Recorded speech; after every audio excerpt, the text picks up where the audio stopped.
Hey, it's Friday, and that means it's time for the next in our series, Fanzine Friday. Today we're taking a look at the Underworld Oracle number 4 from February of 1978. Please stick around.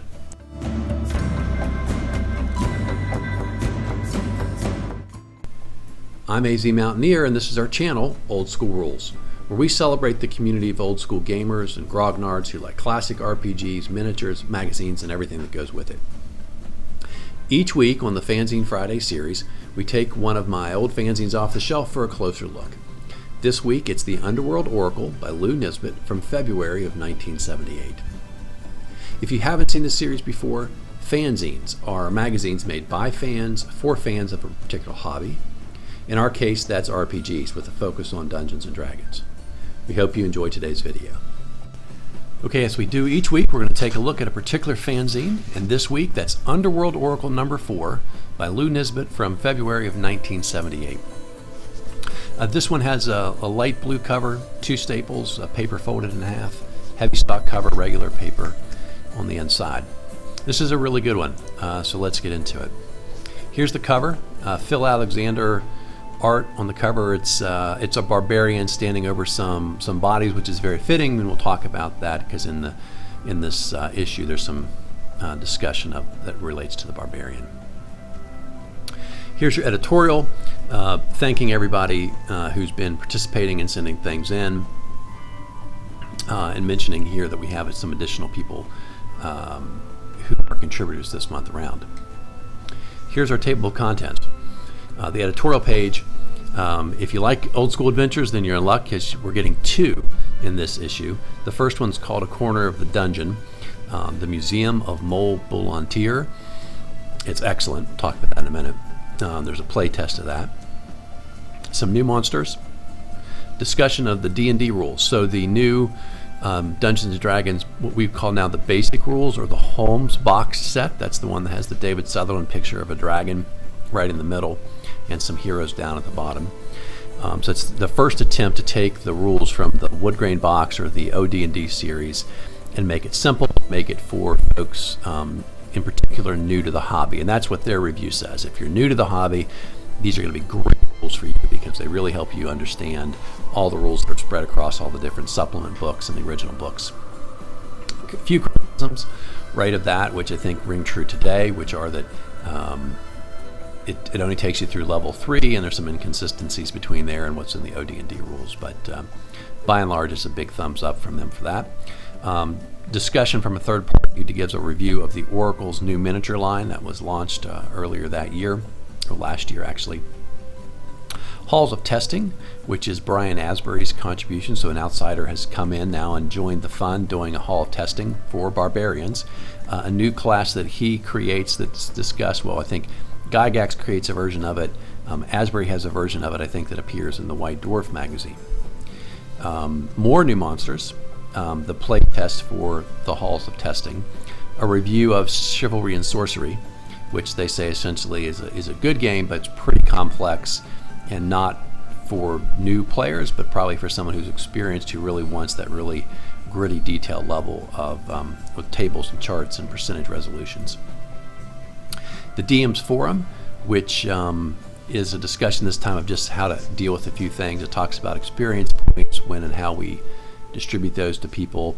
Some suggestions such as having note cards at the table for your monsters and items and spells so that they're really easy to get a hold of and look at. And then contacts at the end, which is just an exchange of names, mailing addresses, so people can try and find each other to play. And here's the list of our contributors, Lou and Phil, who essentially are responsible for this magazine, and then a number of new folks who have made contributions this month. So here's the first thing. Phil Alexander has this dungeon he's designed. It's old school goodness. I really like it.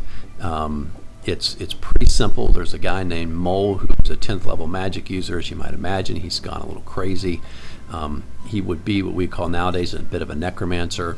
He's fascinated with not undead. It says that he finds these fighters, he kills them, then he animates dead, and he charms them at the same time. And he's got a way that he's been collecting fighters, which he calls the Doom Guard, that are protecting him here inside of this dungeon. and so I won't give too much of it away. But it's really good, old school goodness. You can even see the map there on the screen beside me of what his hand-drawn dungeon looked like. All right, so then let's talk about the new monsters. Some really good ones, frankly. If you remember, last time we had the monster competition. I like the monsters this issue even better. And if you stick around to the end, I will tell you who won the monster competition from the last issue. We'll review them and then we'll talk about who won. All right, so the new monsters, the cat people, sound a little bit like the Tabaxi, I think they're called in the AD&D books. But these are cat people. They're humanoid with cat attributes. They don't wear armor. They're highly dexterous. They have really high hide and shadows, move silently rates. They would be really cool additions, I think. I like them. The next one's called bloodworms. These are essentially, as they say, not actually worms, but serpents. And when they bite you, this is kind of scary. When they bite you, they latch on and begin to immediately suck blood. They take one hit die of blood every round until you die. Up to 6 feet long, so they can get pretty big. The next one's called the smoke spirit. And again, everybody loves undead, so here's another undead creature. This it says actually demonic elemental from the plane of smoke, and it's kind of fearsome. For what it likes to do is sort of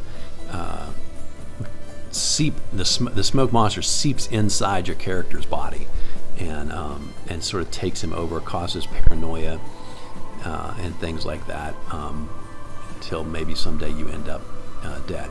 So really hard to see it, really hard to fight it, stop it. And once it gets inside of you, you're in bad shape. Okay, so here are some that are going to appear in the Hall of Testing. The eagle apes, which are a combination of the two creatures. They're fairly large and just big, strong creatures. Get a hold of you, hold on to you, with sort of constrict you in a bear hug type thing, bite you with the beak, claw you, etc. Creepers look a little bit like ropers. This is a plant-based monster. Every turn, a new tentacle sort of comes out of the opening at the top. If it gets a hold of you, obviously it can hold you, constrict you, cause damage. A new one comes out just endlessly. Every round, a new arm comes out. The only way to kill it is to attack the actual body, if you can get past those arms and get to the body. And if you chop off an arm, that damage doesn't count towards damage to the main trunk. So it's kind of can be a little bit tough. No drawing for these things called springers. They describe them as a cross between a carnivorous tree sloth and an armadillo. And they like to climb up top and get over top of you and then drop on you with surprise and get an extra bonus on their attack for their first attack. It likes to get a hold of you with the claws and rip out your throat. That is the description here. The next one is this drawing of this hawk-man combo. It's a subterranean race called the Melanids, and that's pretty much what they are, just an odd-looking subterranean race. And then we have the Scorpitarian, which is the half-man, half-scorpion. Obvious things, he fights like a man with his arms, he can sting you with the tail, and you could end up being paralyzed. Okay, the Halls of Testing, again from Brian Asbury. If you don't recognize that name, he's a big name in early third-party D&D stuff. He wrote for White Dwarf, Troll Crusher, a number of other UK fanzines at the time. So a pretty popular name, I think, at least in the UK, as it relates to early Dungeons and Dragons. So he's made a submission here of a Hall of Testing for Barbarians. And just like the other ones, it's only for that one particular class. It's designed for a starter level, sort of tests you. You come upon it in the campaign, you're challenged to go through and test yourself, and if you do, you usually gain enough experience points to go up a level or two. But also pretty high likelihood of death. These things are pretty hard. So here's the adventure, and again, like I say, I always really like, they have this playtest where they describe a particular party going through, and per usual, this particular party they described did in fact survive. Okay, that's it for this one. Let's go back to talk about the monster contest from last issue, issue number 3. And you'll remember we had these gibberers, death dogs, the honey slime, the macropods, and the agari. And those last 3, the honey slime is the new slime creature, but the macropause likes to collect it, and they send these little mushroom dudes out to do that.